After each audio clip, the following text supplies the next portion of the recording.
Genesis 12, chapter 12.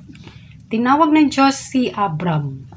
Sinabi ni Yahweh kay Abram, "Lisanin mo ang iyong bayan, ang tahanan na iyong ama, at mga kamag-anak, at pumunta ka sa bayang ituturo ko sa iyo. Pararamihin ko ang iyong mga anak at apo, at gagawin ko silang isang malaking bansa. Pagpapalain kita at gagawin kong dakila ang iyong pangalan, at ikaw ay magiging pagpapala sa marami. Ang sa iyo'y magpapala ay aking pagpapalain, at ang sa iyo sumumpa ay aking susumpain.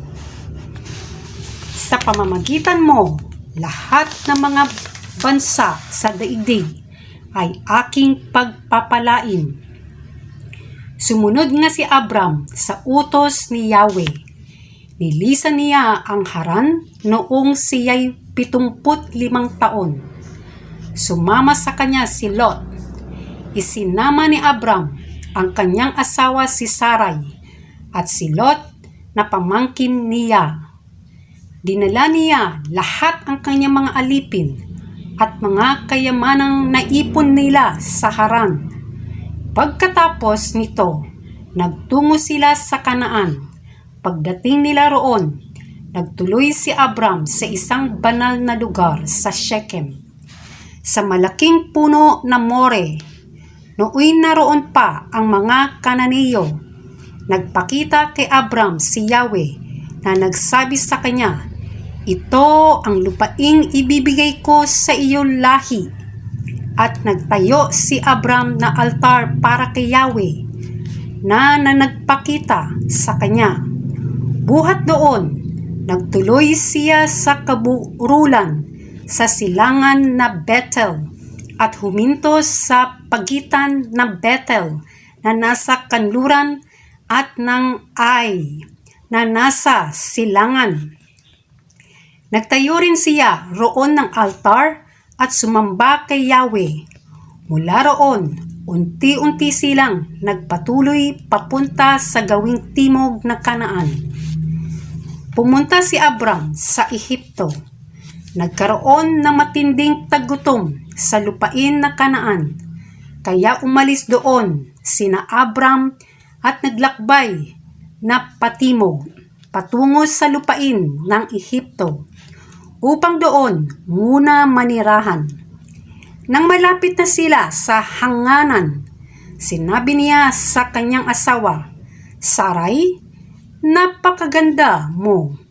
Kapag nakita ka ng mga Egyptyo, sasabihin nila, asawa kita, at papatayin nila ako para makuha ka.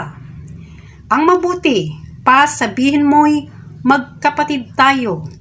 Alang-alang sa iyo, hindi nila ako papatayin." Nang makapasok na sila sa Abram sa Ehipto, napuna nga ng mga Egyptyo na napakaganda ni Sarai. Nang nakita siya ng mga pinuno roon, ibinalita nila sa Faraon kung gaano siya kaganda. Kaya inuutos nitong kunin si Sarai at dalhin sa palasyo.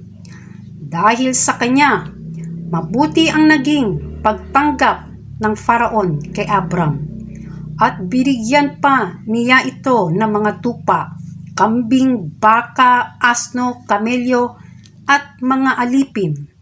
Dahil dito'y pinahirapan ni Yahweh ang Faraon. Siya at ang buong palasyo ay nagdanas ng katakot-takot ng karamdaman. Kaya si Abram ay itinawag ni Faraon at tinanong, "Bakit mo ito ginawa sa akin? Bakit hindi mo sinabi asawa mo siya? Ang sabi mo, kapatid mo siya. Kaya naman kinuha ko siya para maging asawa. Heto na ang asawa mo. Kunin mo na siya at umalis na kayo." Inutos ni Faraon sa kanyang mga tauhan na paalisin ang mag-asawa, dala ang lahat nilang ari-arian. Yun lang po. Salamat po, purihin natin ang Diyos.